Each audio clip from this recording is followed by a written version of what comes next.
Hoy para la tercera parte de nuestro tercer episodio de la segunda temporada, quiero procurar ser lo más puntual que me sea posible, pero a la vez también me propongo abarcar la mayor parte de la historia en cuestión, algo que por razones de tiempo y espacios es un gran reto. Lo que trato de dejar claro es que deseo ir lo más pronto a los eventos que nos pongan en el punto concretante de lo que quiero despejar para ustedes, y a su vez tratar de dejar la mayor cantidad de datos históricos para que esto quede muy bien cimentado, agapaos. Así que me toca, como en la parte final del video anterior, pasar rasante solo con menciones de algunos de los datos, pues si me detengo en ellos, esto se alargaría más allá de lo que me puedo permitir. Así que voy con menciones y solo algunas puntualizaciones para poder ir ganando terreno para llegar a la parte más relevante que dejará completa claridad para quienes aún están pensando que el llamado Israel de hoy tiene algo que ver con el de ayer.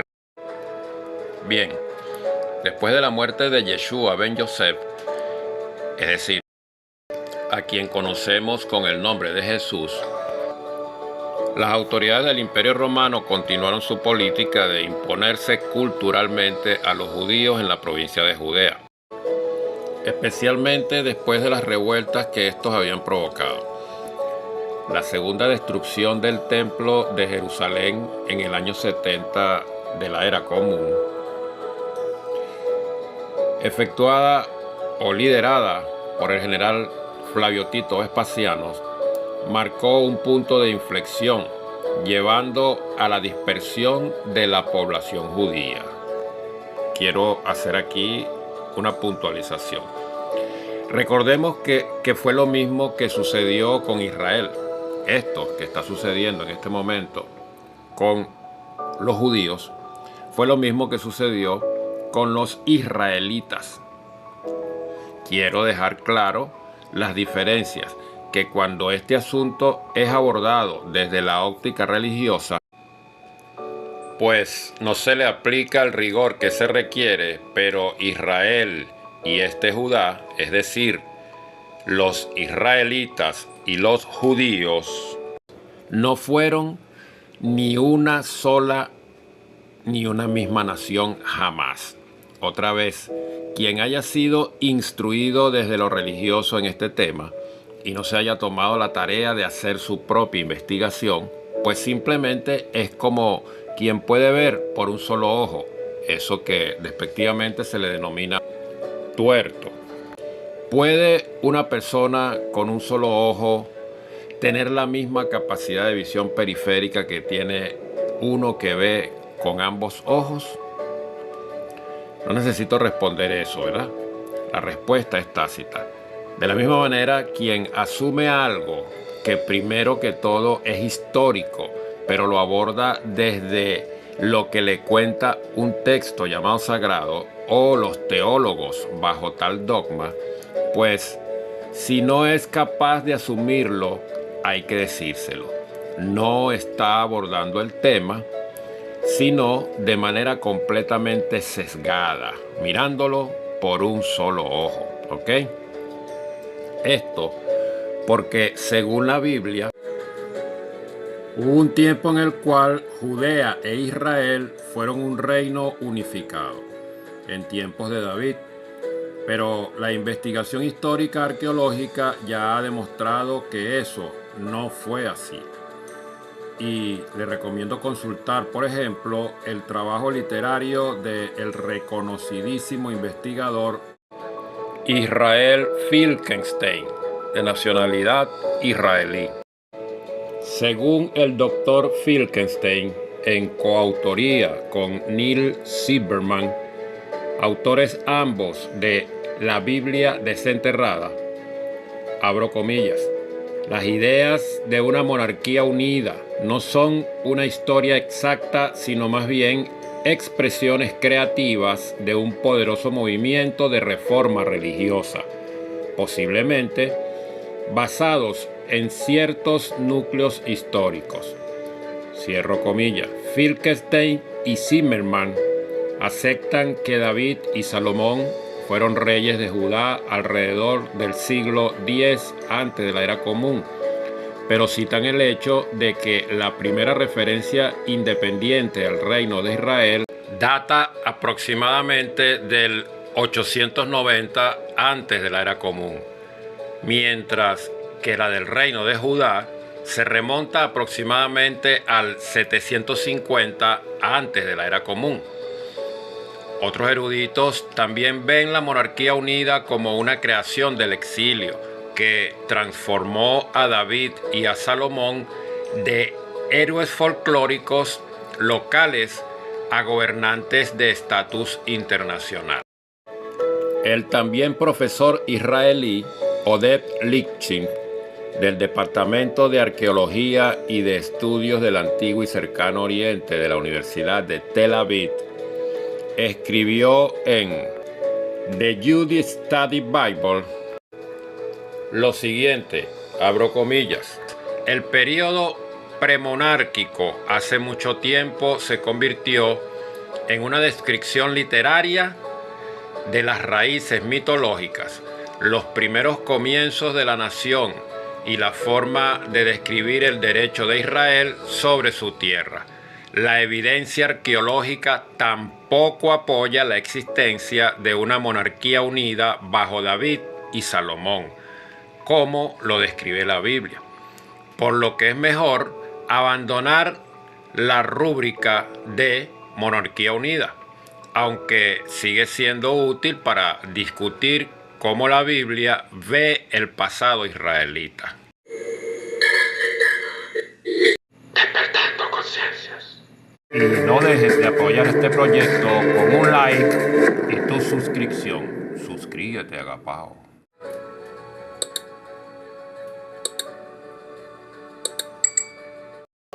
Finkelstein ha propuesto en su lugar una potencial monarquía unida bajo Jeroboam II, mientras que la bíblica se habría moldeado sobre la propia en tiempos de Josías.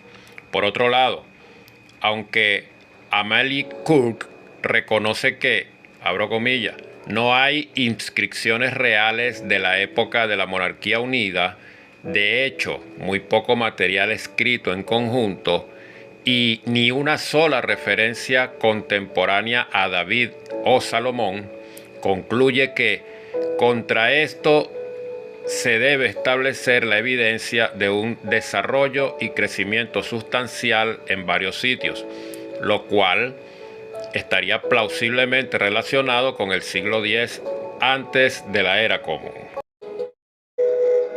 Podemos ver con toda claridad que hay profesionales de la investigación histórica, arqueológica, paleontológica, egiptólogos, lingüistas, todo un conglomerado de investigadores interdisciplinarios que, como fruto de su trabajo de investigación de campo, y no por fe, por cierto, muestran y demuestran que aquellos que toman como fuente y que además pretenden elevar dicha fuente a un rango casi que de perfección narrativa, me refiero a los textos llamados sagrados,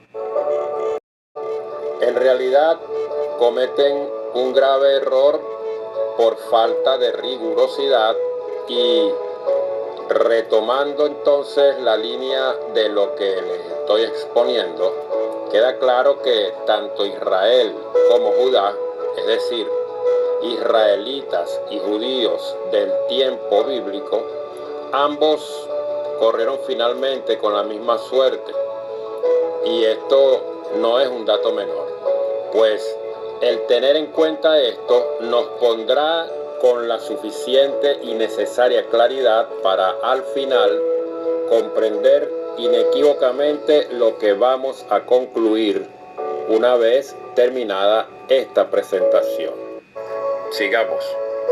Los judíos entonces, como consecuencia de la caída de Jerusalén allá en el año 70 del siglo I de la era común, terminaron siendo dispersados, al igual que sucedió con sus parientes los israelitas siglos antes, siendo más precisos, casi 3 siglos antes, contados desde el momentum de los acontecimientos que estamos narrando, es decir, de la caída de Jerusalén del año 70 del siglo I de la era común.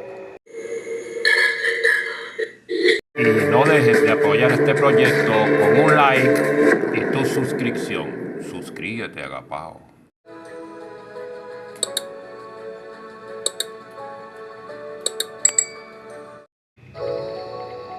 A partir de acá, ya podemos comenzar a hablar del periodo conocido por todos como la diáspora judía, la cual le impuso a los judíos tener que hacer adaptaciones en lo referente a sus creencias, o más bien a las prácticas de su culto, puesto que a partir de los tiempos de Salomón, como sabemos, este rey edificó el templo para el Dios que en adelante sería impuesto como el Dios único, porque para los que desconozcan, el pueblo conocido como Israel en tiempos bíblicos no es que era monoteísta según nos narran las historias del personaje literario conocido como Moisés, sino que comenzó a ser monoteísta a partir de Salomón, que fue quien impuso a Yahvé como el Dios de los judíos. Entiendo que escuchar una verdad como esta así sin anestesia y sin el tiempo necesario para darles las explicaciones no es muy grato, pero le puedo garantizar que solo le hablo al respecto porque me he documentado suficiente. Bien, para ello, en la descripción de este video y en el primer comentario fijaré los enlaces que lo llevarán a, por ejemplo, Limud, dirigido por el prestigioso profesor César Silva, de nacionalidad peruana, quien es egresado y también ejerció la docencia en la Universidad Hebrea de Jerusalén. Como también dejaré, por supuesto, y como no, enlaces para que conozcan los trabajos del doctor Yogari Pujol, o Yogari Pujol, prestigioso egiptólogo español. Despertando conciencias. Para los judíos, lo más importante de Jerusalén era que fue la ciudad principal apartada para el culto a Yahvé, su Dios único, a partir de Salomón. Y alrededor del templo se había construido un sistema de culto que consistía en el llamado continuo sacrificio, lo que es igual a que todos los días y sin detenerse se efectuaba en la mañana y en la tarde sacrificio de un cordero de un año, derramando su sangre en el altar para Yahvé. Todo esto era realizado en el altar del templo en Jerusalén y se gestionaba por parte de una casta de sacerdotes que dirigían todo según las órdenes y las instrucciones de su libro sagrado, la Torá, contentiva de los textos que en el cristianismo se les conoce como el Pentateuco, no el Antiguo Testamento, sino los 5 primeros textos del mismo, porque muchos dicen lo que los judíos llaman Torá es el Antiguo Testamento cristiano, y no es así. La Torá es, como les describo, solo los textos que se le atribuyen a Moisés. Son detalles relevantes para dejar claridad ante tanta creencia errada. Me refiero en la cristiandad. Sigamos. Como decía, la caída de Jerusalén dejó, pudiéramos decir, de alguna manera huérfanos a los judíos en cuanto a que ya no podrían continuar con su vida religiosa de la manera que al menos por 930 años ya, desde la época de Salomón, claro, con la interrupción de los 70 años causadas por Nabucodonosor con la cautividad de los judíos en Babilonia. Hablamos entonces de unos 840 años, 840 años. Es decir, era una tradición profundamente enraizada ya para ellos. Esto para dejar claro que la caída de Jerusalén del año 70 y la posterior dispersión de los judíos fue un golpe profundamente duro. Y no dejes de apoyar este proyecto con un like y tu suscripción. Suscríbete, agapao.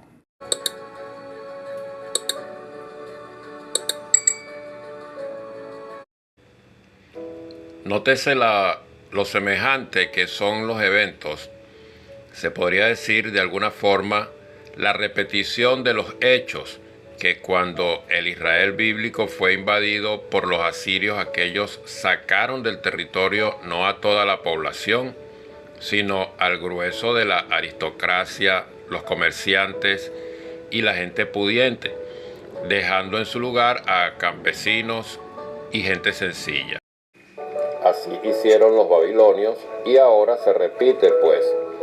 Hubo buena parte de los judíos que no salieron del territorio de Judá, sino que se fueron a otros lugares. Una consecuencia más de la caída de Jerusalén y la destrucción del templo en el año 70 del primer siglo de la era común fue el surgir del rabinato como el nuevo liderazgo religioso para ellos. Al no haber templo, los sacerdotes levitas quedaron literalmente sin oficio, lo cual permitió que un nuevo liderazgo surgiera, a quienes se les conoce hoy como los rabinos. No es que comenzaron a existir precisamente en ese tiempo, pues existían, pero su labor vino a cobrar preponderancia ante lo forzado de los cambios en la forma del culto, pues ya no había un lugar donde ir a sacrificar, ya no había templo. Por tanto, el culto se centró a partir de allí en estudios de la Torá y el Tanaj, y supongo que la oración, además de dar nuevas directrices para cumplir en adelante con las fechas marcadas en la Torá para conmemorar. Así, los rabinos asumieron un papel más preponderante y más prominente en la guía espiritual y la interpretación de la ley judía. Con todo esto, una nueva locación vino a llenar el vacío que dejó Jerusalén y el templo, o al menos de alguna manera, y esa fue la localidad de Yacné, también conocida como Yagmia o Yagnia.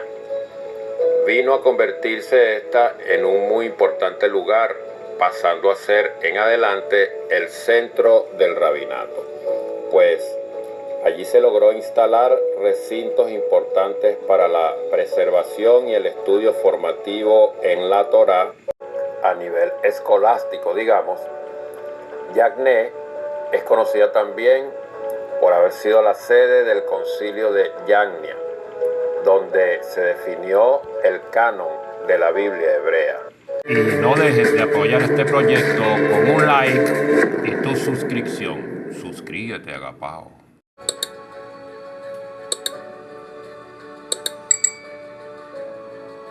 Pasemos ahora al más próximo evento en el tiempo, al cual apenas mencionaremos. 62 años más adelante, digamos, ya habiendo asimilado el trago amargo de la destrucción de Jerusalén y con ella el templo, surge un personaje carismático conocido como Shimon Bar Kokhba, quien logra insuflar en una buena parte del pueblo judío el deseo de liberación, habiendo logrado aglutinar en una buena parte del territorio de Judá la simpatía con su propuesta, que era luchar hasta lograr echar a los romanos y proclamar la independencia, refundando así la nación judía con plena autonomía del coloniaje. Así, desde el año 132 hasta el 136 se dieron los combates de la que se conoce como la rebelión de Bar Kokhba, en el siglo II de la era común. Se lleva a cabo esta rebelión contra Roma, la cual tristemente para los judíos terminó en una nueva derrota, en mayor destrucción.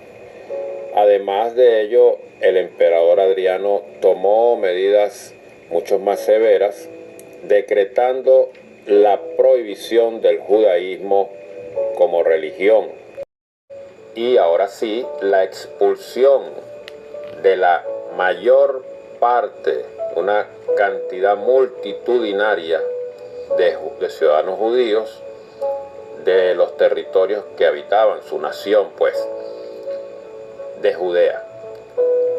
Alcanzando ahora sí el momento, digamos, cumbre, pues ahora sí podemos o sí estamos hablando ya de la diáspora o la dispersión de la población judía, la pérdida de la poca autonomía político-religiosa y la persecución y prohibiciones cada vez más alienantes, como la práctica de la prohibición de la práctica de la circuncisión y hasta del propio estudio de la Torá. Fue una medida tomada por el emperador Adriano, y también renombró o hizo renombrar a Jerusalén, haciéndola llamar desde ese momento ya no Jerusalén, sino conocida como Aelia Capitolina, prohibiendo a los judíos la entrada a la ciudad, salvo muy estrictas excepciones. Y no dejes de apoyar este proyecto con un like y tu suscripción. Suscríbete, agapao.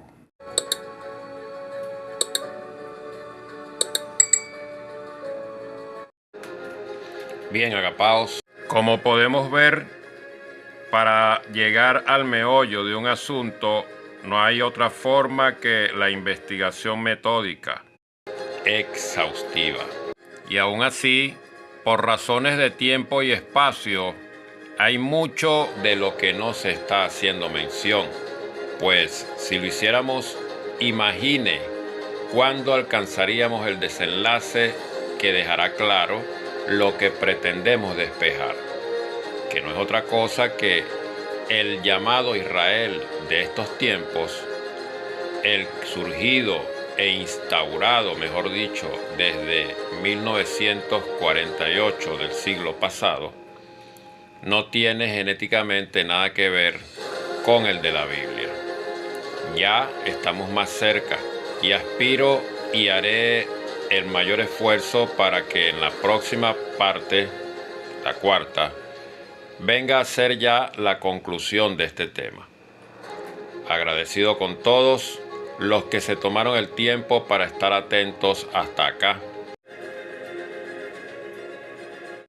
Recuerden que lo mejor que pueden hacer por este canal es apoyar su crecer,